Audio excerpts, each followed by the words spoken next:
오늘 우리에게 주시는 하나님의 말씀 사무엘하 18장입니다. 사무엘하 18장 9절부터 18절까지의 말씀 우리 함께 한 목소리로 봉독하겠습니다. 압살롬이 다윗의 부하들과 마주치니라. 압살롬이 노새를 탔는데 그 노새가 큰 상수리 나무 번성한 가지 아래로 지날 때에 압살롬의 머리가 그 상수리 나무에 걸림에 그가 공중과 그 땅 사이에 달리고 그가 탔던 노새는 그 아래로 빠져나간지라. 한 사람이 보고 요압에게 알려 이르되 내가 보니 압살롬이 상수리 나무에 달렸더이다 하니 요압이 그 알린 사람에게 이르되 네가 보고 어찌하여 당장에 쳐서 땅에 떨어뜨리지 아니하였느냐. 내가 네게 은 10개와 띠 하나를 주었으리라 하는지라. 그 사람이 요압에게 대답하여 내가 내 손에 은 1000개를 받는다 할지라도 나는 왕의 아들에게 손을 대지 아니하겠나이다. 우리가 들었거니와 왕이 당신과 아비새와 이때에게 명령하여 이르시기를 삼가 누구든지 젊은 압살롬을 해하지 말라 하셨나이다. 아무 일도 왕 앞에는 숨길 수 없나니 내가 만일 거역하여 그의 생명을 해하였더라면 당신도 나를 대적하였으리이다 하니 요압이 이르되 나는 너와 같이 지체할 수 없다 하고 손에 작은 창 셋을 가지고 가서 상수리 나무 가운데에서 아직 살아있는 압살롬의 심장을 찌르니 요압의 무기를 든 청년 10명이 압살롬을 애워싸고 쳐 죽이니라. 요압이 나팔을 불어 백성들에게 그치게 하니 그들이 이스라엘을 추격하지 아니하고 돌아오니라. 그들이 압살롬을 옮겨다가 숲을 가운데 큰 구멍에 그를 던지고 그 위에 매우 큰 돌 무더기를 쌓으니라. 온 이스라엘 무리가 각기 장막으로 도망하니라. 압살롬이 살아있을 때에 자기를 위하여 한 비석을 마련하여 세웠으니 이는 그가 자기 이름을 전할 아들이 내게 없다고 말하였음이더라. 그러므로 자기 이름을 기념하여 그 비석에 이름을 붙였으며 그 비석이 왕의 골짜기에 있고 이제까지 그것을 압살롬의 기념비라 일컫더라. 아멘. 압살롬이 죽은 까닭이라는 제목으로 말씀의 은혜 함께 나누겠습니다. 이스라엘 최고의 역대 최고의 왕이 누구냐라고 물어보면 예전부터 현재 지금까지 논란의 여지가 없을 겁니다. 다윗이라고 다 손꼽아서 얘기를 할 거예요. 그런데 아버지로서의 다윗은 이라고 물어보면 아는 사람들은 아마 다 고개를 저을 겁니다. 다윗은 성경에 유일하게 하나님 마음에 합한 사람이다. 그리고 다윗의 그 예배를 보면 본받을 만한 예배자였고요. 위대한 탁월한 용사였죠. 하지만 한 가정의 가장으로서는 부족한 사람이었습니다. 저는 그 출발이 아내를 많이 둔 것부터 출발이라고 생각을 해요. 아내를 많이 두지 말라라고 하나님 그러셨는데 계속해서 처첩들을 뒀잖아요. 저는 그 과정에서 부인들끼리 머리끄댕이 잡고 싸웠다는 기록은 성경에 없지만 배다른 형제들이 계속 태어나요. 그죠? 그 결과 왕자의 난이 불가피했습니다. 그 중에서도 솔로몬이란 아들을 보면 그 아버지의 약점이었던 그 이성관계를 쏙 빼닮아서 나중에 이스라엘 전체가 우상 숭배에 치닫게 되는 그게 다 이 다윗의 가장으로서의 역할을 잘 못했기 때문에 거기까지 간 게 아닌가 그런 생각을 해요. 부모로서 가장 큰 아픔이 뭔가 자녀의 죽음을 보는 거라고 그러더라고요. 저도 예전에 3달? 태어난 지 3달 된 아이 장례를 제가 치른 적이 있는데 할 말이 없더라고요. 할 말이. 그 부모의 마음, 자식이 먼저 죽으면 특히 어머니는 가슴에 묻는다 그러는데 다윗은 그 고통을 3번이나 경험을 했어요. 기억나시죠? 밧세바에게서 낳은 그 아이는 이름도 없어요. 성경 이름도 안 나와. 그리고 맏아들 암논을 셋째가 살해하잖아요. 그리고 오늘 이야기는 이 셋째 아들이 죽는 얘기입니다. 지난주 말씀 기억나세요 혹시? 그 압살롬의 일생이 헤브론에서 태어난 것과 연관이 있겠다 말씀드렸잖아요. 근데 오늘 말씀 전에 18장을 이렇게 묵상하면서 압살롬이 어쩌다가 이렇게까지 됐을까를 곰곰이 생각을 해봤습니다. 압살롬이 죽게 된 이유, 그 까닭이 그 찾아보셨어요, 여러분? 3가지 상징물로 오늘 본문 안에 숨겨져 있더라고요. 숨겨져 있는 걸 찾느라고 아주. 근데 나중에는 제가 그 문자 보낸 거 기억나시죠? 소풍날 숨은 그림, 숨은 보물찾기 하듯이 그렇게 찾는 게 맞구나 이런 생각을 갖게 됐는데 어쨌든 오늘 좀 말씀을 나눠보겠습니다. 자, 본문 보세요. 14절 15절입니다. 18장 14절 15절. 요압이 이르되, 같이 읽습니다. 나는 너와 같이 지체할 수 없다 하고 손에 작은 창 셋을 가지고 상수리 나무 가운데서 아직 살아있는 압살롬의 심장을 찌르니 요압의 무기를 든 청년 10명이 압살롬을 에워싸고 쳐 죽이니라. 다윗의 아들 셋째 아들 압살롬이 결국 죽었습니다. 이렇게 비참하게 마지막을 마감을 해요. 왕위를 찬탈한 반란자였습니다. 하지만 다윗한테는 누구죠? 뗄래야 뗄 수 없는 피부치예요. 이 소식을 전해 들은 다윗의 슬픔이 극에 달합니다. 33절 맨 마지막 절 시작. 왕의 마음이 심히 아파 문 위층으로 올라가서 우니라. 그가 올라갈 때 말하기를 내 아들 압살롬아, 내 아들 압살롬아, 차라리 내가 너를 대신하여 죽었다면 압살롬아 내 아들아 하였더라. 여러분 이렇게 슬프게 우는 다윗을 본 적이 있으세요? 저는 못 봤어요.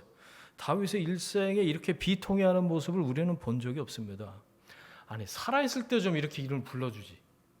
그러면 안 죽었을지도 모르겠다 생각을 해요. 사실 다윗은 이런 슬픔을 겪지 않을 수 있었어요. 왜냐하면 하나님께서 압살롬과 다윗에게 허락하신 그 기회의 시간이 11년이나 있었어요. 제가 그걸 카운트를 해드릴게요. 압살롬이 이 배다른 형 암논을 죽이잖아요. 왜 죽였죠? 그 압살롬의 여동생 다말을 욕보였다라는 이유로 압살롬이 배가 다르지만 오면이 형이에요. 근데 암논을 죽입니다. 그때 중요한 건 뭐냐? 그때 다윗이 어떻게 했는지 기억나세요? 싹 하고 지나가갖고 아마 기억 안 나실 거예요. 13장 21절인데 심히 노하니라 끝. 자 보세요. 첫째가 셋째 여동생을 자기 여동생이에요 사실. 성폭행을 하고요. 셋째가 첫째를 때려 죽였어요. 그런데 아버지가 어땠다고요? 심히 노하니라 끝. 성경에 딱 6글자 끝. 너 왜 그랬어? 화 한번 내고 아버지가 끝. 아니 그 일이 그렇게 마침표를 찍을 일이냐 이거지. 아마 다윗의 그런 반응이 압살롬 마음에 불을 질렀던 것 같아. 그래서 압살롬이 거기 성경에 보니까 2년 동안 아무 말도 하지 않고 칼을 갈아요. 절치부심 이런 말 들어보셨죠?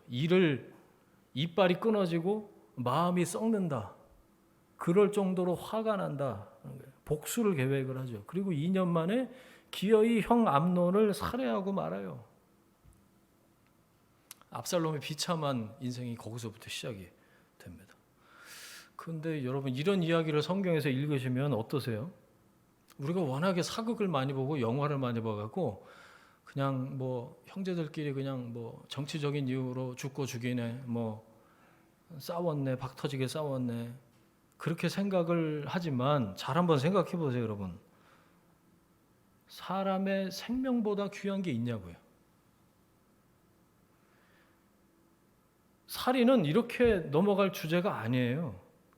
하나님이 왕이신 나라, 하나님의 생명의 주인이신 이곳에서 간음과 살인이 버젓이 이렇게 그냥 넘어가고 있는 거예요. 아니 이거는 십계명에서 특별히 하나님이 아예 따로 언급하신 금지하신 죄 아니에요.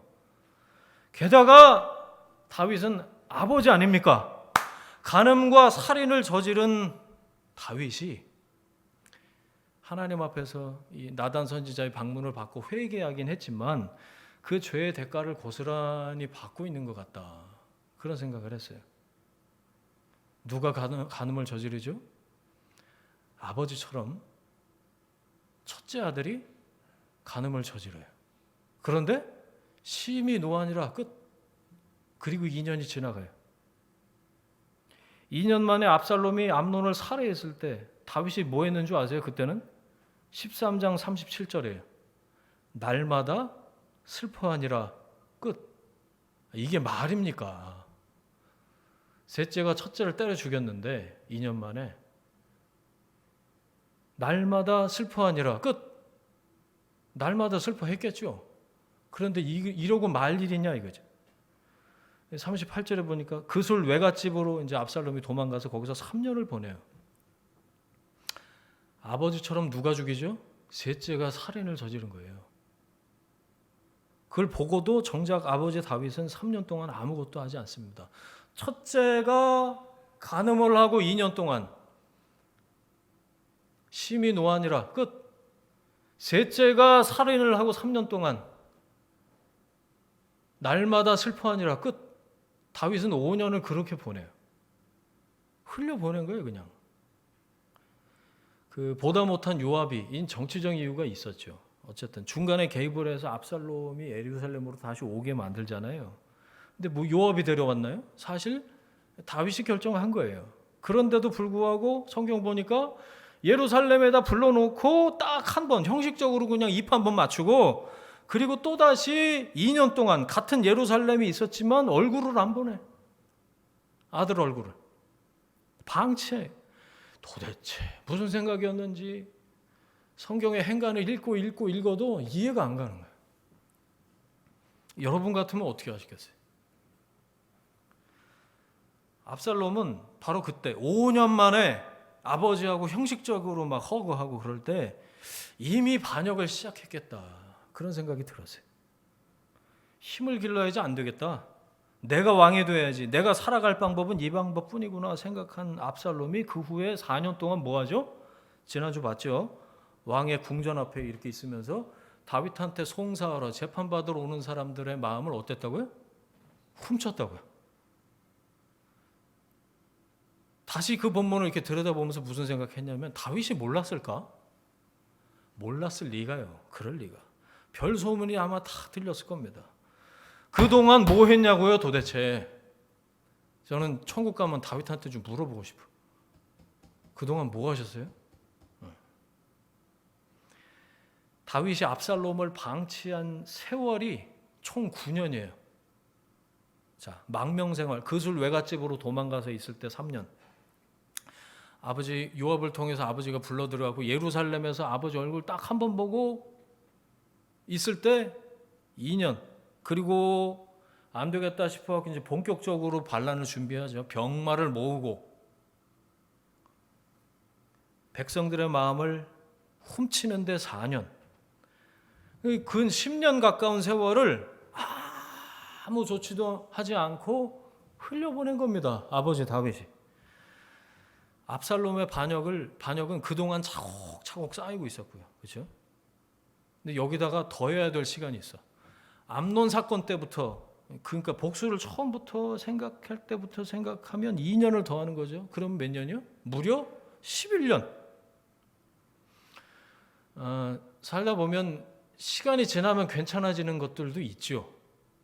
근데 이거는 시간이 지난다고 저절로 아물고 그런 상처가 아니에요. 그냥 데일밴드 하나 붙여주면 괜찮아지고 빨간 약 발라주면 괜찮아지고 그런 상처가 아니고 죄악이란 말이에요. 죄악. 암논과 압살롬, 그러면 두 아들을 아버지 다윗이 어떻게 해야 되겠습니까? 하나님 앞에서 회개하도록 도우켜야지. 아버지로서 옳은 올바른 길로 이끌어줘야 돼. 회개를 촉구하고 잘못한 일이 있으면 따끔하게 혼을 내고, 자기도 잘못했지만 다윗이 다 다윗 본받는 거 아니에요. 하지만 하나님 앞에서 우리 같이 하나님께 회개하자. 그리고 용서해서 다시 제자리로 돌려놨어야 하는데 그거 안 한 거는 말이죠. 그거 안 한 거. 11년 동안. 저는 무슨 생각했냐. 다윗이 멈춰 있구나 생각했어요. 여러분, 다윗이 하나님과 막혀 있는 시간이 11년이었어요. 회개했지만 그 죄의 결과를 고스란히 그 대가를 자기 집 안에서, 특히 뭐 죽은 암논이 어쩔 수 없고 압살롬에게 이게 전부 다 흐르고 있는 거 아닌가 생각했어요. 여러분, 은혜 받은 내가 멈춰 있으면요, 내가 막혀 있으면요, 은혜는 더 이상 나를 통해 흘러가지 않습니다. 내가 멈춰 있고 내가 막혀 있는 동안 하나님은 나를 은혜의 통로로, 채널로 사용하실 수가 없다라는 거예요. 괜찮으세요? 뭐하러 삽니까 그러면? 그리스도인으로 존재할 이유가 없는 거예요. 하나님은 우리를 은혜의 통로로 사용하기를 원하셔요. 그런데 내가 막혀 있고 내가 멈춰 있으면 하나님 나를 은혜의 통로로 사용하실 수 없다는 거지. 내가 막혀 있는데 어떻게 흘려보낼 수 있겠어요? 그러니까 나를 통해서 위로부터 부어주시는 하나님의 은혜가 흐르도록, 그래서 내 주변에 있는 사람들이 나를 통해서 하나님의 은혜를 받아서 누리도록 나를 어떻게 해야 될까요? 정결하게, 깨끗하게 은혜의 통로로서 열려 있도록 우리 자신을 계속해서 돌아봐야 될 이유가 있다라는 거죠. 가만 보니까요, 다윗은 안 한 게 아니고 못한 거 있더라고요. 그동안 기도도 안 했어. 예배 드렸다 뭐 이런 게 안 나와요. 예배자 다윗이 찬양을 했다거나 시편을 썼다거나 안 나와요. 그런 기록이 없어요. 멈춰 있는 거예요. 막혀 있었어요. 그 11년 동안 압살롬을 돌이키지도 않고 용서하지도 않고 마음으로 징계하지도 않아. 그 11년의 세월이 오늘 다윗이 겪는, 내 아들 압살롬아 압살롬아 이러고 있는 그 비통함을 겪는 까닭이죠. 여러분 옆에 가까이 있는 사람들, 멀리 갈 곳도 없습니다. 여러분 옆자리에 있는 사람, 그 관계가 요즘 어떠셔요? 저는 그것보다 더 우선하는 게 하나님과의 관계라고 생각해요. 이게 막혀 있고 이게 멈춰 있으면, 말씀드렸죠, 은혜가 흐를 수가 없다고. 5월달이라서, 가정의 달이라서 이런 말씀 드리는 게 아니고 말씀이 그래요. 다윗이 지금 이러고 있잖아요. 여러분, 가까이 있는 사람들, 특히 배우자, 가족, 위로는 부모님, 또 아래로 자녀들, 형제들, 그리고 이제 출퇴근하면서 일터에서 만나는 이웃과 동료들 한번 떠올려 보세요. 가까운 사람들에게 나는 은혜의 통로인가? 나로부터 하나님의 은혜가 저 사람에게 흘러가고 있는가? 이 뚫려야 돼요. 그러려면 내가 먼저 내가 꽁 하고 있는 거, 이거 안 풀면은 해결 안 됩니다. 잘못은 용서가 돼야 되고, 또 하나님 앞에서 돌이켜야 될, 회개해야 될 것은 회개해야 하고, 그 다음에 내가 톨러런스, 용납해야 될, 용서해야 될, 받아들여야 될, 억셉트해야 될 부분은 너그럽게 좀 하고, 풀어야 될 건 풀어야죠. 그걸 못하고 지나가는 세월은 고스란히 상처로 남아서 언젠가 반드시 나에게 되돌아온다. 무서운 일 아닙니까, 여러분? 아시죠? 아무리 일이 잘 돼도 관계가 불편하면 행복하지를 않아. 사람이 절대 행복할 수가 없어. 가까운 사람들과의 관계가 아름답게 회복되는 은혜가 있으시기를 그걸 오늘 결단하고 실천하시길 바랍니다. 아멘 하셔요, 여러분. 예, 그 관계 안에서 더 깊은 사랑을 누리게 되시길 바랍니다. 지금 결단하시고요. 예, 등 두드려 주시고 오늘 실천하세요. 오늘. 예, 내일이 스승의 날인가요? 스승들한테도 전화 좀 하시고 어버이날은 지났지만 카톡으로 뭘 좀 보내시고 한마디부터 시작하면 돼요. 먼저 손 내밀면 되지 뭐. 먼저 품으세요. 주님이 우리를 먼저 품어주셨어요. 용서하시고 오늘 하세요. 내일이면 늦습니다. 그런 노래도 있나요? 내일이면 늦으리? 떠나보낸 후에 불러봐야 외쳐봐야 안 돌아옵니다. 내 아들 압살롬아 압살롬아 몇 번을 부르는 거야. 안 돌아와요. 여러분 오늘 우리에게 주어진 회복의 기회, 그 시간을 소중하게 여기고 하나님의 사랑이, 하나님의 은혜가 나를 통해서 흘러가게 되기를, 그걸 위해서 기도하시고 실천하는 여러분 되시길 바랍니다.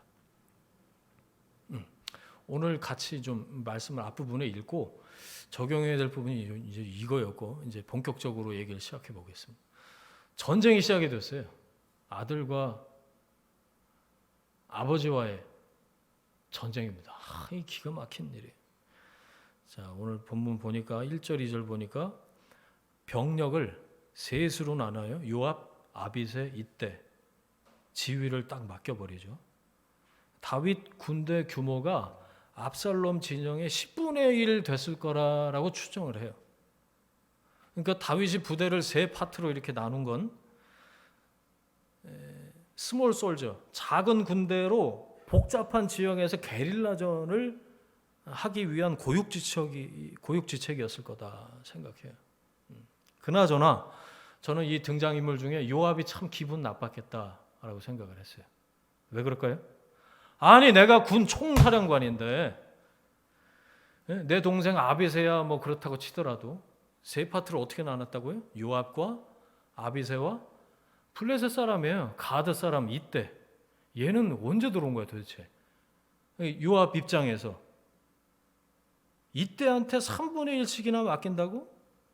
성경에는 안 나와요. 그런데 요압과 다윗 사이가 벌어진 게 이때부터 아니었나? 그래서 이름이 이때인가?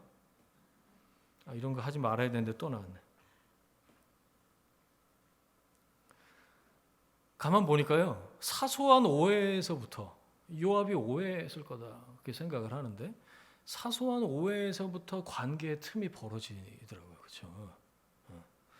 사단이 뭐냐? 그 틈에다가 쐐기를 박는 자가 사단이에요. 틈만 나면 거기다 쐐기를 박아.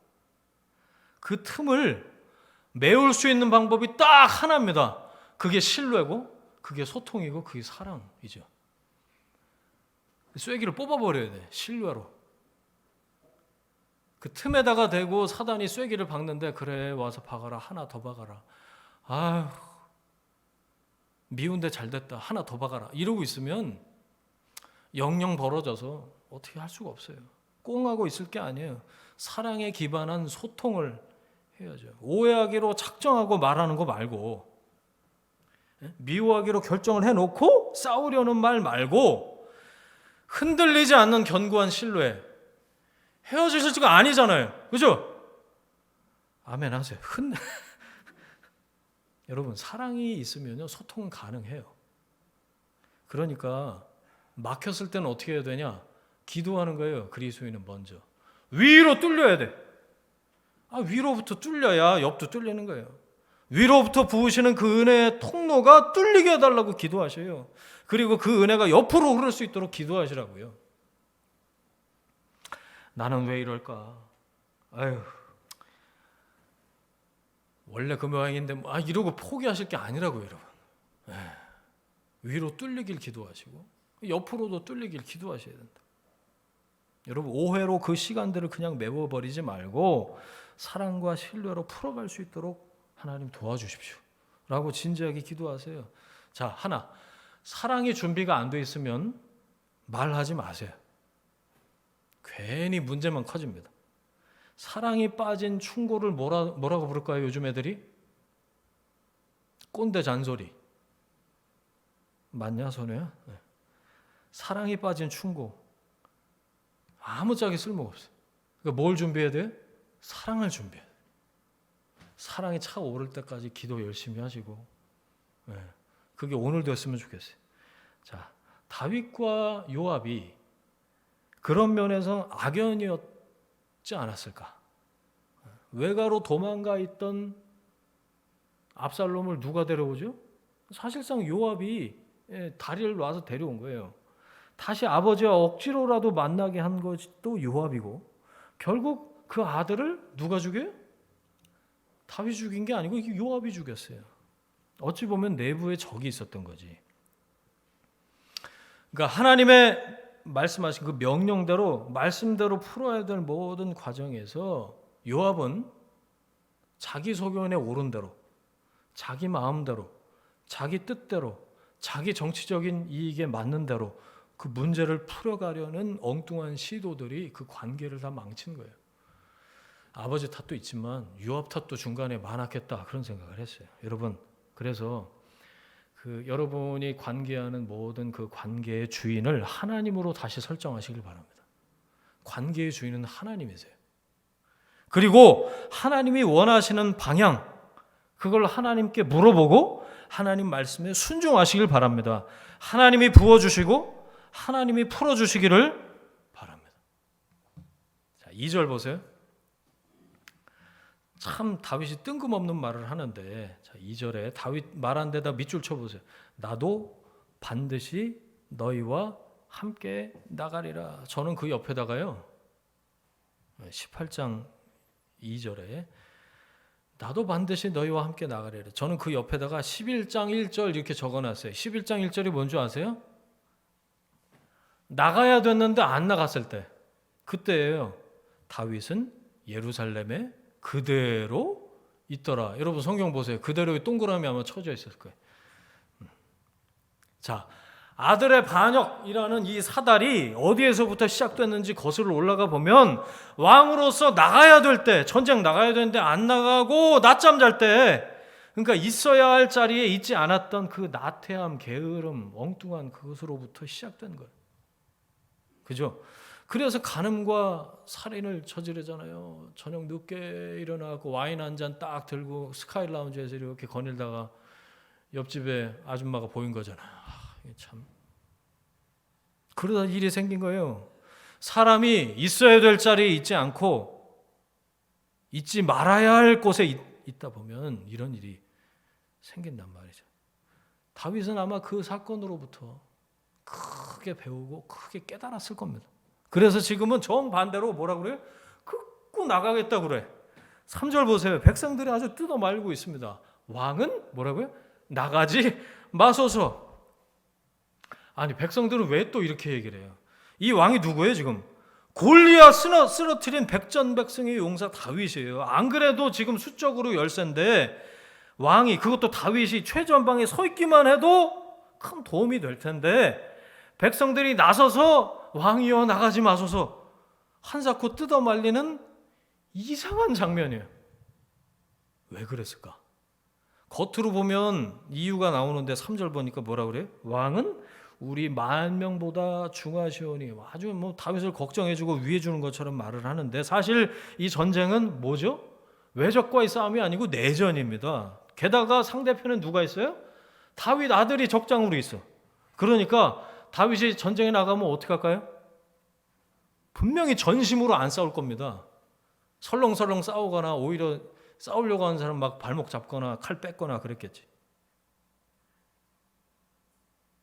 왕으로서의 다윗은 준비가 돼 있는데 아버지로서의 다윗이 전혀 준비가 안 돼 있어요. 그걸 알 수 있는 말이 5절에 나와. 자, 5절 보세요. 나를 위하여 젊은 압살롬을 너그러이 태우어라. 거기 밑줄. 5절 그 뒤에 나오죠. 명령이라고 나와요. 이게 부탁이 아니고 명령이었다는 거예요. 거기에 동그라미, 명령의 동그라미. 자, 지금 이 상황에서 이런 명령을 하는 다윗, 이 제정신 아닙니다. 자, 보세요. 그 얘기를 듣는 이제 막 출정식을 하고 막 나가야 되는 그 병사 입장에서 이 말을 들어보세요.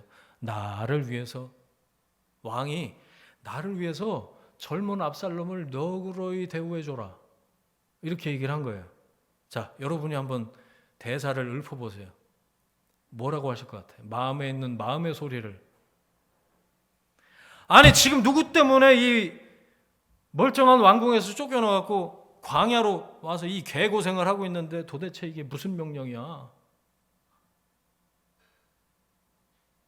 모두 다 그 다윗의 말을 들으면서 귀를 의심했을 겁니다. 압살롬을 죽이는 게 전쟁의 제1 목표 아니에요. 그게 마땅한데 왕이 뭐라고 그래요? 젊은 압살롬을 나를 봐서 너그러이 대거하라. 이 젊은이라는 단어를 한참 들여다봤는데 이게 무슨 뜻인가 하면요, 히브리어로 아직 철 모르는 어린애, 애송이, 소년 이런 뜻입니다. 그러니까 다윗의 심정을 제가 통역을 해드릴게요. 아야 그 아이 아무것도 모르는 철부지니까 날 봐서라도 제발 죽이지 말아줘. 적장을 죽이지 말라고 명령을 한 거예요. 부탁이면서 동시에 명령이었어요. 이 명령을 들은 백성들의 사기는 곤두박질 쳤을 겁니다. 어떻게 하라는 거야 도대체? 이럴 걸 뭐하러 싸우라 그러는 거야 도대체? 나갈 맛이 나겠습니까 전쟁에? 그러니까 이 전쟁에 나가려는 이런 멘트를 치고 있는 왕을 뜯어 말리는 백성들이 오히려 제정신이다라는 거예요. 어쩌라는 거예요? 어쩌라는 거예요 도대체 진짜.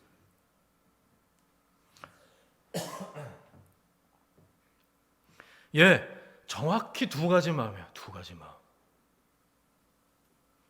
저 반란군의 수괴, 압살롬을 죽여야 끝나는 전쟁입니다. 하지만 아버지는 아들을 절대로 죽일 수 없습니다. 정확하게 두 가지 마음이에요, 다윗이. 뭐가 보이세요? 뭐가 보이세요? 저는 여기에서 우리를 향하신 하나님 아버지의 마음이 보였어요. 하나님은 이럴 때 어떻게 하셨죠? 어떤 결정을 하셨죠? 대신 죽으셨습니다. 하나님은 벌해야 하는, 죄를 지은 우리를 벌하셔야만 하는 그 공의와 벌할 수 없는 사랑, 이것을 십자가에서 둘 다 만족시키셨어요. 대신 죽으셨어요. 하나님이 나를 그만큼 그렇게 사랑하셨다라는 거죠. 그게 여기서 생각이 났네. 저는 다윗에게 있었던 압살롬을 향한 이 두 가지 마음에서 우리를 향하신, 나를 향하신 하나님 아버지의 그 두 가지 마음을 봤어요. 공의와 사랑. 처벌해야 마땅하지만 벌할 수 없는 그 사랑하는 마음 말이에요. 그래서 하나님이 인간의 몸을 입고 오셔서 나 대신 처벌을 받으신 거잖아요. 여러분 요한복음 3장 16절 이런 건 다 외우시죠? 시작. 하나님이 세상을 이처럼 사랑하사. 그리스도인은요 그 세상을에다가 땡땡땡 자기 이름을 넣어서 읽는 사람이에요. 하나님이 땡땡땡을 이처럼 사랑하사. 자기 이름을 넣어서 하나님이 를 이처럼 사랑하사. 하나님이 나를 향하신 공의와 사랑을 십자가에서 만족시키셨다. 다윗은 그 결단을 끝끝내 내리지 못해서 아들이 죽고 말죠. 하나님은 죄인인 나를 사랑하시기로, 그래서 나 대신 죽기로 결정하시고 그걸 실행에 옮기셨어요. 아버지가 나를 이처럼 사랑하신다. 그게 십자가예요, 여러분. 그리스도인은 십자가 볼 때마다 더 이상 나는 심판의 대상이 아니고 구원의 대상자가 됐구나 라고 십자가를 쳐다보는 사람이 그리스도인이죠.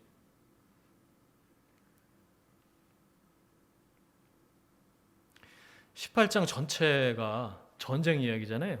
그런데 이상한 게 있어요. 저 아시죠 여러분? 말씀 볼 때 어떤 눈으로 보는지. 예. 이상한 거 찾아. 이상한 거 그냥 그런갑다 하고 넘어가면 깨달아지는 게 없어요. 창세기를 보면서도 이 뱀이 와이라노, 뱀이 아니더라고.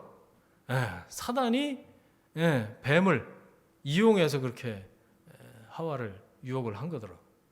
18장 이상하지 않았어요 여러분? 보시면서 전체가 전쟁 얘기인데 실제로 전쟁 얘기가 몇 절만 나와요? 6, 7, 8절 딱 세 절에 나오고 끝. 그러니까 이 성경의 저자는 지금 전쟁 다윗이 이겼어, 압살롬은 졌어, 여기에 관심이 없다는 거예요. 그럼 뭐에 관심이 있냐? 딱 하나, 집요하게 다윗의 왕권에 도전해서 반역을 일으킨 그 압살롬의 죽음을, 압살롬이 어떻게 죽었지? 이거를 현미경으로 들여다보듯이 묘사하고 있잖아요. 그거 보셨죠? 아니 무슨 한 사람 죽는 얘기를 뭐 이렇게 자세하게 써놓을 이유가 뭐야 도대체. 압살롬이 왜 죽었나? 압살롬이 죽은 까닭에 집중해서 그걸 말하고 싶었던 거예요. 그러니까 우리가 그걸 봐야겠죠. 자, 6절 보세요. 에브라임 수풀에서 싸웠답니다. 이게 요단강 동편에 있는 산악지대인데 그 바로 옆이 광야예요. 다윗의 용사들에게는 이 다윗과 함께 광야에서 잔뼈가 굵었잖아요. 이보다 더 효과적으로 적과 싸울 수 있는 전쟁터가 없는 거라. 에브라임 숲을. 압살롬을 우호하고 따라온 사람들은 거기서 싸워 본 적도 없고, 암만 뭐 수적으로 10배라고 하더라도 아무짝에 쓸모가 없는 거예요. 숲에 들어가는데 뭐 다 1대1이지. 손을 못 쓰는 거죠. 놀랍지 않습니까? 7절 보세요. 압살롬 군대 전사자가 몇 명이요? 2만 명이나 됐대. 자, 8절. 수풀에서 죽은 자가 칼에 죽은 자보다 많았다. 거기 밑줄 치세요. 수풀에서 죽은 자가 칼에 죽은 자보다 많았다. 비록 군사의 수가 10배 이상 차이가 났지만 여러분 뭐냐? 하나님이 도우시면 된다는 거예요. 하나님이 도우시면 된다. 10배가 아니고 1000만 배 차이가 나도 하나님이 도우시면 된다. 거기다가 적으세요. 칼은 인간의 방법이에요. 칼, 그거 동그라미 하고 인간의 방법. 저는 여기서 보면 이럴 때가 너무 흐뭇하고 좋아요. 여러분이 막 이렇게 제가 뭐를 쓰라고 그러면 이런 교회가 있는지 없는지 모르겠는데, 칼, 인간의 방법. 그러면 수풀은 뭘까요? 하나님의 도우심이에요. 뭐라고요? 수풀에서 죽은 자가 칼에 죽은 자보다 많았다. 여호수아가 아모리 족속하고 싸울 때 하나님이 이렇게 도우셨어요. 여호수아 10장 11절인데 칼에 죽은 자보다 우박에 죽은 자가 더 많았더라. 여기서도 마찬가지. 칼은 인간의 방법인데 우박은 하나님의 도우심이에요. 수풀에서 죽은 자가 더 많았다? 예, 이 전쟁은 하나님이 개입하시고 하나님이 간섭하시고 하나님이 주도하시는 전쟁이었다라는 거예요. 그걸 어떻게 알 수 있죠? 후세의 계략을 선택을 하잖아요. 다윗이 아히도벨 말고. 다윗이 정말 오랜만에 쓴 시편을 한번 찾아보겠습니다. 이 전쟁에서 쓴 거예요. 시편 27편이에요. 자, 찾아보겠습니다. 시편 27편 1절, 2절, 3절입니다. 같이 읽겠습니다. 여호와는 나의 빛이요 나의 구원이시니 내가 누구를 두려워하리요? 여호와는 내 생명의 능력이시니 내가 누구를 무서워하리요? 악인들이 내 살을 먹으려고 내게로 왔으나 나의 대적들 나의 원수인 그들은 실족하여 넘어졌도다. 군대가 나를 대적하여 진칠지라도 내 마음이 두렵지 아니하며 전쟁이 일어나 나를 치려할지라도 나는 여전히 태연하리로다. 아멘. 뭐가 보이세요? 너무너무 두려워하고 있는, 무서워하고 있는 다윗이 보이지 않으세요? 나는 두려워하지 않습니다. 태연합니다. 그랬지만 반대로 얼마나 두려웠으면 이런 말을 했겠냐고요.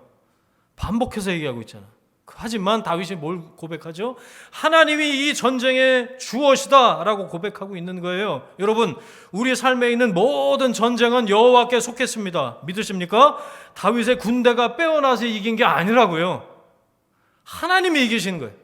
하나님이 승리하게 하셨다. 그래서 다윗과 그 부하들을 광야에서 단련시키신 이유가 있는 거예요. 그 지형을 손바닥 보듯이 보고 알고 있는 그들에게 에브라임 숲을보다 더 이상 유리한 싸움터는 없었어요. 뭐냐? 여러분, 고난이 축복이 되는 까닭이에요. 쉽게 얘기할 수 있는 건 아닙니다. 고난이 축복이다, 고통이 복이다, 은혜다, 이렇게 쉽게 얘기할 수 있는 거 아니라는 거 저도 압니다. 하지만 성경을 보니까 고난이 축복이 돼요. 광야에서 그렇게 단련되지 않았으면 이런 싸움, 여기서 이렇게 싸울 수 없었어요. 그러니까 여러분, 나는 왜 맨날 광야냐고 불평하지 마십시오. 저한테 하는 얘기예요. 나는 왜 맨날 광야냐고 불평하지 말아라. 저한테 하는 얘기. 여러분, 고난을 낭비하지 마십시오. 광야에서 싸우신 게 나중에 수풀에서 싸울 때 승리할 수 있는 지혜가 생성되는 과정일 겁니다. 저는 그렇게 믿어요. 그러니까 어떻게 되어지죠? 하나님 앞에서 배우시면 돼요. 견디되 하나님 앞에서 견디는 거예요. 버티되 하나님 앞에서 버티는 거예요. 그 과정을 통해서 가르쳐 주시는 하나님의 커리큘럼이 분명히 있다는 거예요. 그걸 잘 이수하세요. 감당할 만한 시험만 주신다고 했어요. 저는 그 말씀 믿어요. 또 피할 길을 내신다고 그랬어요. 할렐루야. 두려워할 이유가 없는 거예요. 올 게 왔지. 그리고 담담하게 겪어내셔요. 그러면 깊어집니다. 단단해질 겁니다. 하나님이 그 과정 중에 어디 안 가셔요. 바로 옆에서 어디 안 가시고 꼭 붙어 계실 거예요. 여러분을 꽉 붙잡고 계시는 줄 믿습니다. 아멘, 아멘. 다윗이 뭐라 그랬다고요? 야, 나를 봐서라도 저 철부지 어리네. 쟤 좀 너그럽게 대해주면 안 되겠냐. 애절한 부탁이자 당부이자 명령이었는데 그 다음에 어떻게 되고 있는지 성경 볼까요? 9절. 압살롬이 다윗의 부하들과 마주쳤답니다. 자, 이상한 거 보이세요? 그때 뭘 탔다고요? 자, 노새 이게 참 이상한 겁니다. 동그라미 치세요. 보통 전쟁 때 뭘 타요? 말을 타요. 그래서 병거와 말을 그냥 왕이 되면 그거 쓸어 모으려고 그냥들 했잖아요. 누구보다 빨리 다니면서 이 지휘관이 전쟁을 지휘해야 될 거 아니에요. 그런 압살롬이 뭘 탔다고요? 노새를 탔답니다. 너무 이상해서 찾아봤어요. 죄송해요. 이래서 제 설교가 길어져요. 노새가 왜 이상해? 노새가. 근데 이상하더라고. 찾아봤어요. 사무엘하 13장 29절에 보니까 이렇게 나와요. 압살롬의 종들이 압살롬의 명령대로 암논에게 행하매 왕의 모든 아들들이 일어나 각기 노새를 타고 도망하니라.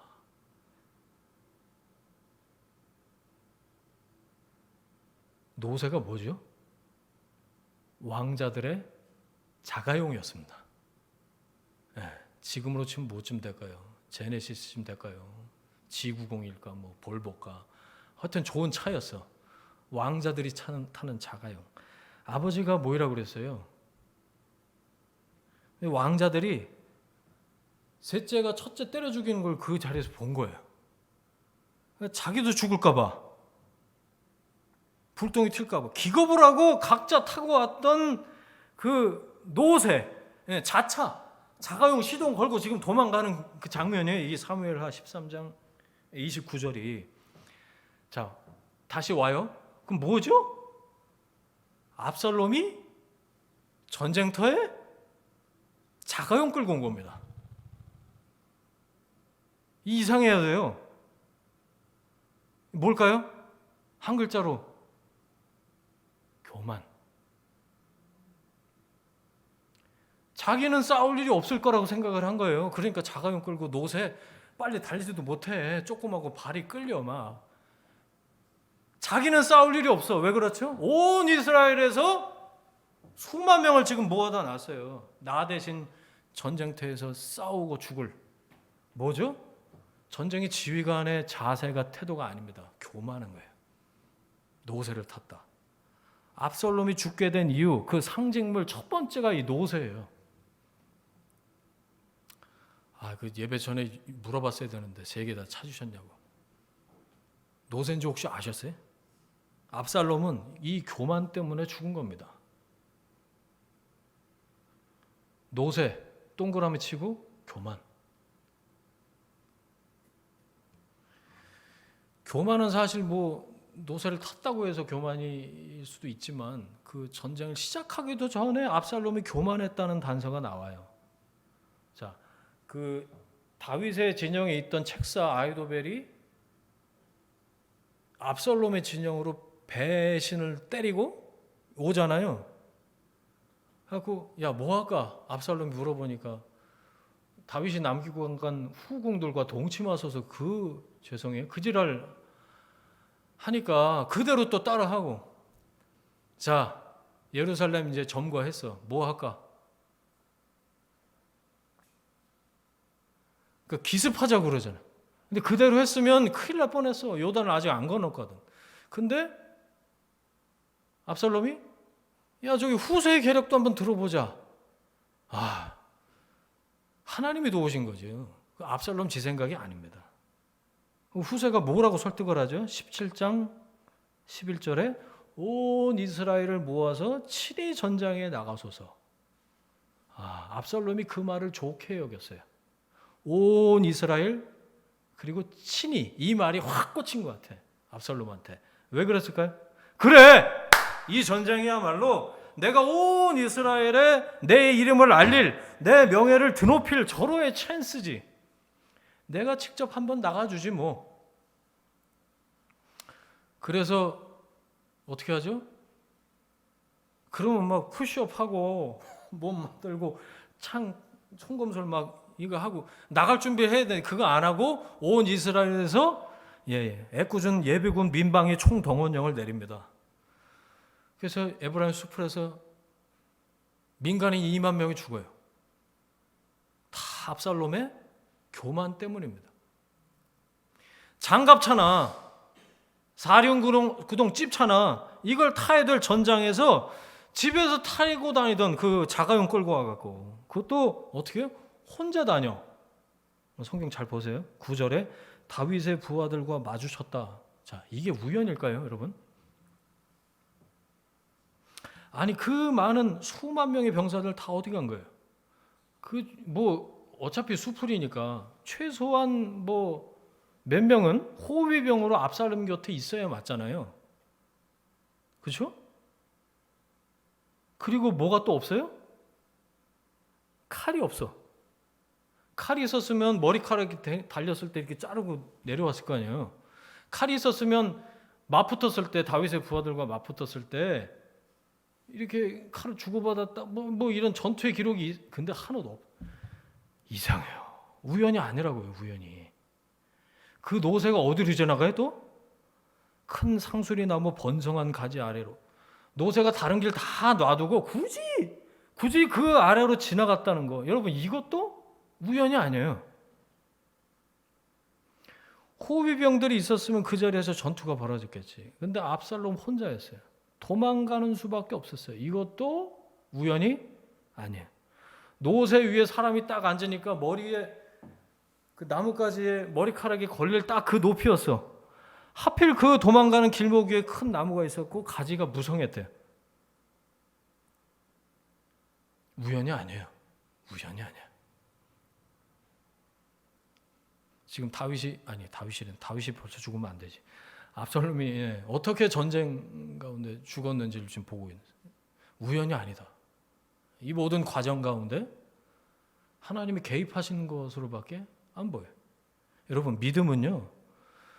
우리 삶에 일어나는 모든 크고 작은 일에 우연이 아니다. 이건 하나님의 섭리 안에서 일어나는 일이다라고 믿는 게 믿음이에요. 그래서 뭐 교회 오래 다닌 사람들 다 그렇진 않지만 하나님이 하셨어. 기도해 봐야 돼. 이런 일을 입에다 달고 사는 이유가 제정신이 아니어서가 아니고 뭐 조금 약간 멀리 나갈 때도 있지만 사실 우연은 없다. 내 삶에 일어난 모든 크고 작은 일에 하나님이 개입하시고 간섭하시고 주도하신다. 이걸 믿기 때문에 그런 말 하는 거예요. 요셉이 믿음이 좋다고 그러잖아요. 왜 그런 얘기 할까요? 형들이 팔아갖고 온 거예요. 근데 나중에 형들 만났을 때 요셉이 뭐라고 얘기죠? 하나님이 나를 먼저 보내셨다. 이런 얘기를 해요. 세상에 어떻게 그런 말을 해요? 요셉은 그렇게 하나님에 대해서 믿음을 가지고 있었다라는 거죠. 여러분 믿음에서 믿음으로 나아가면 우리 가운데 그래서 고민이 없어져요. 갈등이 없어져요. 의심이 없어지는 거예요. 그게 믿음에서 믿음으로 나가는 거예요. 하나님이 간섭하신다. 하나님이 개입하신다. 하나님이 주도하신다. 하나님이 함께 하신다. 그러니까 하나님의 뜻이 궁금한 거지. 내 마음대로 결정하고 일 다 벌려놓고 하나님 어떻게 해요? 이거는 이제 믿음이 아직 갈 길이 먼 거고, 그죠? 자, 노새가 이제 태우고 가다가 바로 그때 압살롬의 그 자랑거리였던 그 머리카락이 나무에 걸리고 말죠. 앞에서 보셨잖아요, 여러분. 압살롬 머리카락이 유명했습니다. 예. 삼손의 힘이 어디서 나왔죠? 머리 빡빡 깎으니까 힘을 못 썼잖아요, 삼손이. 머리카락이 있었어요. 아따 부럽네.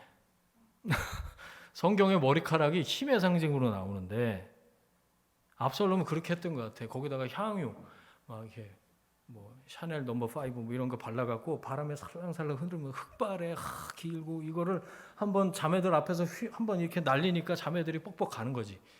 성경에는 안 나와요. 제 상상. 근데 수치 많았다. 이런 얘기가 굳이 성경에 왜 나오냐고. 그렇죠? 14장 26절에 연말마다 깎았대. 1년에 한 번씩 머리를 무슨 이발하는 얘기가 성경에 나와요? 블루클럽도 아니고. 깎아서 달아보니까 200세겔이래. 이게 3kg 정도 되는. 머리 깎았는데 3kg가 나왔대. 이게 그냥 머리가 많았다, 수치 많았다 그 얘기가 아니고 오늘 본문에 보니까 복선이었네요. 복선. 그죠? 네. 압살롬이 바로 그 머리카락 때문에 죽었죠. 압살롬이 죽게 된 이유, 그 상징물 두 번째가 그의 머리카락이었습니다. 이건 다 찾으셨죠? 네. 머리에 동그라미하고 자랑거리, 자랑이라고 적었어요. 첫 번째가 뭐였죠? 노새. 그건 교만이라면 머리는 자랑이에요. 압살롬 하면 뭐 발바닥부터 정수리까지 흠이 없었다 그러면서 하는 이 상징적으로 떠오르던 그 자랑이 압살롬의 걸림돌이 된 겁니다. 여러분 자랑거리 없는 사람 없어요. 자랑하고 싶은 거 없는 사람 없습니다. 남들이 인정 안 해줘도요. 스스로 갖는 프라이드, 자존심이 왜 없겠냐고요. 다 있지. 여러분 다른 사람보다 이거는 낫지. 나도 모르게 자존심 부리고 자랑하는 것들, 그것들이 위기의 순간에 나를 지켜주지 못한다고요. 자랑이 날 못 지켜준다고요. 자존심은요. 자존감이 아니에요. 오히려 그 반대편이지. 내가 품고 있는 그 자랑 때문에 어려움을 겪을 수도 있다는 거예요. 이상하죠. 한낱 머리카락 때문에 사람이 죽나? 여러분, 우리들도 생각해보면 얼토당토 않는 이유로 어려움을 스스로 자초하기도 해요. 그때 내가 왜 괜히 자존심을 내세워서 이 모양 이렇게 어려워하고 있지. 그럴 때 없으세요, 여러분? 내가 끝까지 포기할 수 없는 거, 그게 머리예요, 압살롬에게. 나의 자존심, 내 자랑. 그나마 그건 내가 인정받을 수 있는 최선의 근거라고 생각하는 바로 그거. 여러분, 그것 때문에 살면서 어려웠던 적 없으세요?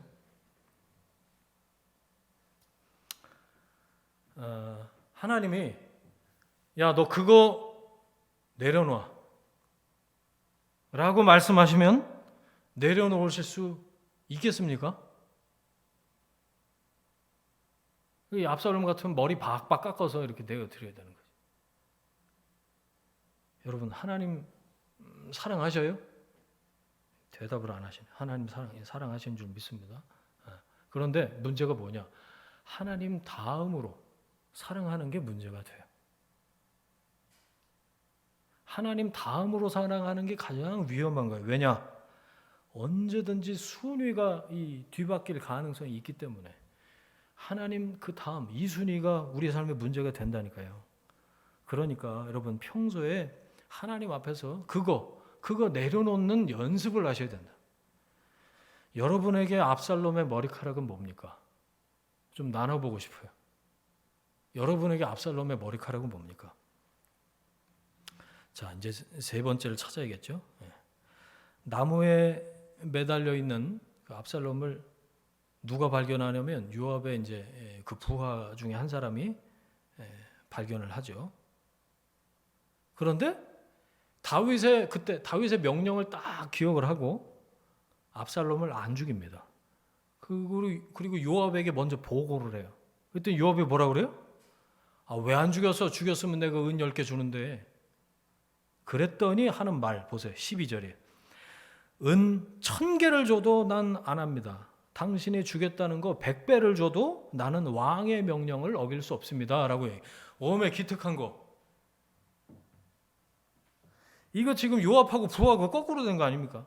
그 부하는 요압이 어떤 사람인지 잘 알고 있었어요. 13절 보니까. 내가 만일 그 나무에 매달려 있는 압살롬을 죽였다면 요압 당신이 그 책임을 나한테 물었을 거 아니요? 다윗이 뭐라 그랬는데요? 아유, 그 철부지 우리 애송이 소년 눈에 넣어도 아프지 않을 내 아들 좀 너그러이 대해라. 나를 봐서라도. 그 명령이라고 그랬어요. 아니 당신도 왕의 명령을 듣지 않았어. 우리가 들었거니와 그러잖아. 우리가 들었거니. 너도 듣고 나도 들었지 않냐. 죽이지 말라고. 나는 그래서 왕의 명령을 거역할 수 없다. 대적할 수 없다. 굉장히 지혜로운 결정 그리고 요압 앞에서 얘기를 하고 있어요. 담대한 태도를 갖고 있죠. 뭐냐? 누가 진짜 권위자인지 알고 있는 사람의 모습이에요. 그렇죠? 직속 상관인 요압 앞에서 어떻게 이런 말을 해요? 왕인 다윗의 명령을 지금 따르고 있는 거죠. 여러분, 위기의 순간에 선택의 상황에서 내 삶의 최종 권위자가 누구인지 아는 거, 이거 굉장히 중요한 까닭이에요. 사람의 말에 휘둘리지 말고 왕이신 하나님의 말씀에만 순종하는 여러분 되시길 축원합니다. 아멘. 요압은 머리카락이 껴서 나무에 달려있는 압살롬을 잔인하게 죽입니다. 그리고 17절 보세요. 숲풀 가운데 있는 그 구덩이에다가 시체를 던지고 돌 무더기를 쌓네요. 반란군이었지만 한나라의 왕이었습니다. 그런데 요압이 어떻게 처리하냐? 어떤 추모도 장례식도 없어요. 그냥 짐승 묻듯이 구덩이에다가 던지고 돌 무더기로 그냥 쌓아버려요. 돌 무더기가 어디 나온 줄 아세요? 아간. 아이성 전투를 패하게 했던, 하나님께 다 드려야 되는데 막 자기 입마에 포켓했다가 걸려잖아요. 이게 뭐예요? 제비 뽑아갖고 걸리잖아요. 아간의 죄를 처리할 때 돌무더기를 쌓아요. 뭐냐? 돌무더기는 너희들도 이렇게 하면 이렇게 죽는다. 그거를 본보기로 보여주려고 돌무더기를 쌓는 거거든. 자, 그리고 18절. 압살롬이 죽게 된 이유, 그 세 번째 상징물이 거기 등장해요. 압살롬이 살아있을 때 자기를 위하여 한 비석을 마련하여 세웠으니 압살롬의 기념비라 일컫더라. 기념비의 동그라미. 그리고 야망이라고 쓰세요. 다 나왔네요, 이제. 네. 되게 기념비 언제 세웁니까? 기념비를? 그 사람이 죽고 나서 후대에 그 사람의 업적을 기릴 만해서 기념해서 세우는 게 기념비 아니에요. 그런데 압살롬은 벌써 전쟁에 나가기 전에 자기 스스로 자기 기념비를 세운 거예요. 뭐라 그러면서? 자기 이름을 전할 아들이 없다. 아들이 있어요. 근데 아들 셋이나 있었어. 10자장 보면. 그러니까 실제 아들이 없었다는 말이 아니고 자기 뒤를 이어서 선왕의 업적을 기념해 줄 만한 변변한 아들내미들이 하나도 없었다라고 얘기를 한 거지. 그러니까 뭐냐? 빼어난 외모. 자신의 빼어난 외모와 그리고 백성들로부터의 칭송이 압살롬을 야망에, 명예욕에 사로잡히게 했다라는 거예요. 아무도 안 세워주니까 그 젊은 나이에 자신을 기리는 기념비를 30도 안 됐는데 자서전 쓰는 거나 마찬가지. 자기 손으로 세우는 모습이 너무 안쓰러워. 전 18절 보면서 안쓰럽다 야. 성경은 매우 큰 돌무더기를 쌓으니라 기록한 다음에 압살롬의 기념비 얘기를 해요. 이 순서가 의미가 있어요. 자기 이름을 드러내기 위해서 세운 기념비, 그 야망, 명예욕은 그에 대한 하나님의 심판을 드러내는 기념비가 된다는 거예요. 왜 나를 드러내고 싶죠? 왜 내가 드러나야 합니까? 사람 안에 그런 게 기본적으로 있어요. 그런데 왜 뭐만 하면 내가 드러나야 돼요? 내가 하나님 되고 싶은 거예요. 내가 왕이다 이거예요. 내가 했다. 내가 처음이고 내가 마지막이다. 내가 알파고 내가 오메가야. 내가 내 힘으로 다 이룬 거야. 이런 걸 하고 싶은 거지. 나를 위한 기념비, 하나님이 아니라 내 이름을 높이고 싶은 욕망의 발현인 거예요. 여러분, 하나님이 나한테 허락하신 좋은 것들이 있습니다. 그 능력이 자기 자랑이 되고 내 교만을 부추기는 것이 된다면 압살롬의 마지막처럼 이렇게 허무해질 겁니다. 그걸 우상처럼 섬기면 그것 때문에 어처구니 없이 어려움을 당하게 될지도 몰라요. 그거 어떻게 하라고요? 하나님 앞에서 자꾸 내려놓는 연습을 해요. 그래서 하나님이 결정적으로 포기하라고 하실 때는 아멘 하고 순종하는 여러분 되시길 바랍니다. 그 무엇이든지 하나님보다, 하나님만큼, 하나님 높이에 올려져 있는 것들 반드시 나를 교만하게 만들어요. 자, 말씀을 정리하겠습니다. 고린도후서 10장 5절 말씀에 하나님 아는 것을 대적하여 높아진 것을 다 무너뜨리고 모든 생각을 사로잡아 그리스도에게 복종하게 하니 그랬어요. 하나님 아는 것을 대적해서 높아지는 것들이 우리 안에 있을 수 있다는 거예요. 바울이 그 얘기를 해요. 오늘 말씀에 그것들이 세 가지로 등장을 해요. 노새, 압살롬에 타고 다녔던 그 자가용, 교만입니다. 머리카락, 자랑, 기념비, 야망입니다. 세 가지 모두 하나님을 대적해서 높아진 것들이에요. 왕이신 하나님을 인정하지 않는 삶의 결과물이라는 거예요. 내가 왕이야. 내가 했어. 이게 교만과 자랑과 야망 아니겠어요? 그 생각을 어떻게 해요? 사로잡아서 하나님 앞에서 복종시킬 때, 무너뜨릴 때 하나님이 비로소 다스리시는, 하나님이 통치하시는 나라가 내 삶에 올바르게 세워지게 된다. 자, 앞에 말씀 맨 앞으로 다시 가볼까요? 여러분, 예배자 다윗, 그런데 아버지로서의 다윗의 역할에 대해서 우리가 묵상을 했어요. 관계 회복을 위한 적절한 때가 있습니다. 나중이면 늦어요. 여러분에게 허락된 그 기회의 시간들이 다 지나도록 안 하고 못하면 그 다음은 후회뿐입니다. 여러분, 사랑으로 채워지길 기도하셔야 돼. 그리고 먼저 그 사랑을 흘려보내세요. 아름다운 관계의 회복이 여러분에게 있게 될 것입니다. 하나님의 나라는 내 생각대로 섬기는 게 아니에요. 그럼 내 나라지. 나의 교만은 나를 죽게 만듭니다. 교만하게 만드는 나의 노새, 자랑인 나의 머리카락, 내 기념비를 세우는 야망, 그것들을 다 뒤로 하고 다시 하나님께 내 마음에, 그 하나님을 내 마음의 왕좌에 모셔드릴 때 하나님이 레인, 다스리기 시작하신다.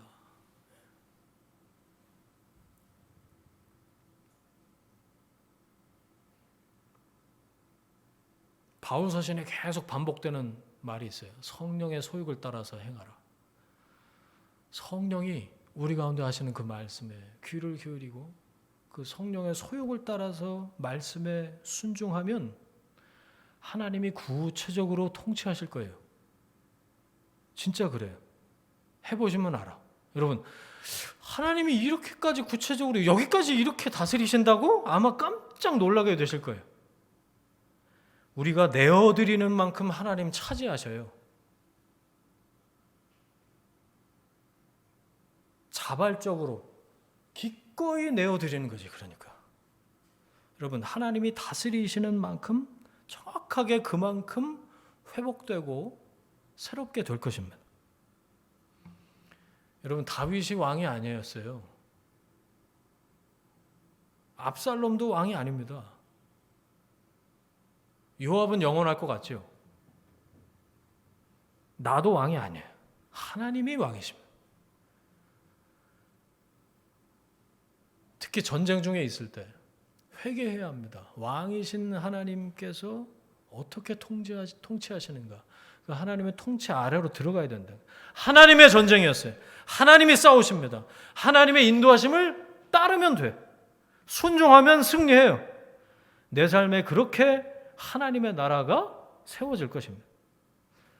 그러니까 우리 아까 찬양했던 그 가사예요. 왕이신 하나님, 나를 다스려 주옵소서. 내 안에 하나님의 나라가 세워지게. 우리 주기도문에서 주의 나라가 하늘에서 이루어진 것처럼 이 땅 가운데 내 앞에 펼쳐진 삶의 자리에서 하나님만을 왕으로 섬기는 내 삶에서 이루어지게 하옵소서. 그런 기도가 우리 이 말씀을 듣고 또 우리에게 그런 고백이 있는 줄 압니다. 함께 기도하겠습니다.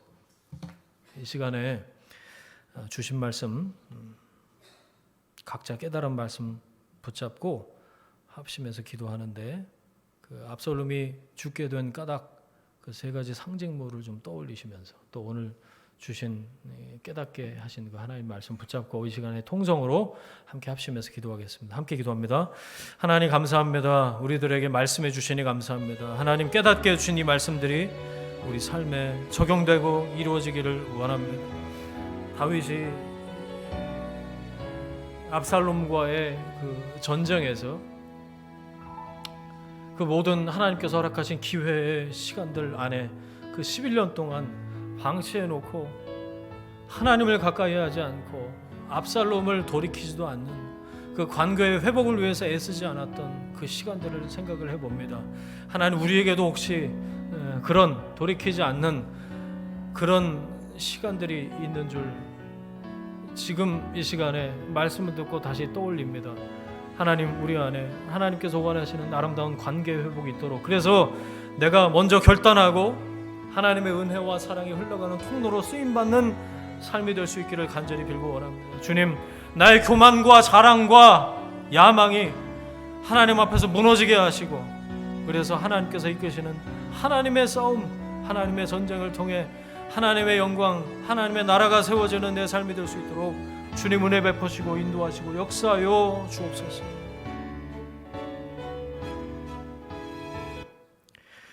이제는 우리의 주인 되신 예수 그리스도의 은혜와 하나님 아버지의 사랑하심과 성령님의 동행하심이 삶의 모든 자리에서 왕이신 하나님을 내 삶의 왕좌에 모시고 그 다스림과 통치 아래에서 기쁘게 살아가길 원하는 하나님의 사람들 위해 그들의 일터와 가정과 자녀들 위해 지금부터 영원까지 함께 하시기를 간절히 축원하옵나이다. 아멘.